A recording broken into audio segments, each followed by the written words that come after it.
Au Togo, des partis d'opposition restent vent debout contre l'initiative de changement de la Constitution. Des manifestations sont annoncées par les 11, 12 et 13 avril prochains à Lomé. Elles sont organisées par l'Alliance nationale pour le changement, les Forces démocratiques pour la République, FDR, le Pacte socialiste pour le renouveau, PSR, et l'Alliance des démocrates pour un développement intégral, ADODI.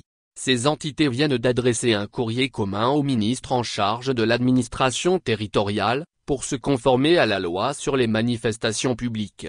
Dans la note, elles ont renseigné l'itinéraire de la marche de protestation. Le rassemblement est prévu au rond-point de Begak-Poto. C'est de là que va s'ébranler la marche qui passera successivement au marché de Baie, au commissariat Fiata, au carrefour des Camps pour revenir à la Colombe de la Paix pour finalement chuter au bas-fond du collège Saint-Joseph. Nous vous serions gré des dispositions que vous voudrez bien faire prendre pour assurer la sécurité et le bon déroulement de ces manifestations, ont adressé Jean-Pierre Fabre, Dodji Apevon, et leurs collègues au colonel Oda Ballo Awate, ministre de l'administration territoriale. Pour les partis politiques ADODI, FDR, PSR, aidés par le Front citoyen Togo Debout, FCTD, les manifestations de protestation des 11, 12 et 13 avril 2024 sont organisées contre la réécriture d'une nouvelle constitution par une Assemblée nationale dont le mandat a expiré.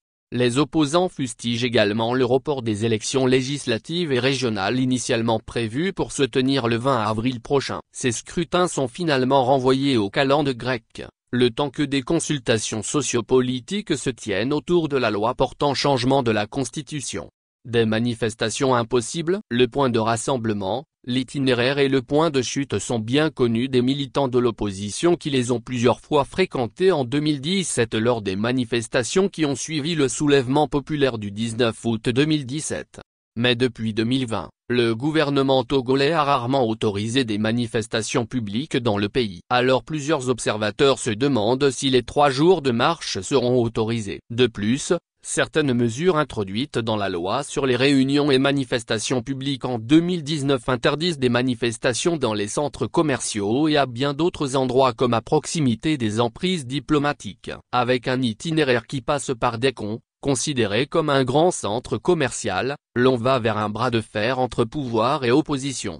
Qu'à cela ne tienne, l'on attend de voir quelle sera la réponse réservée par le ministre de l'administration territoriale à cette information.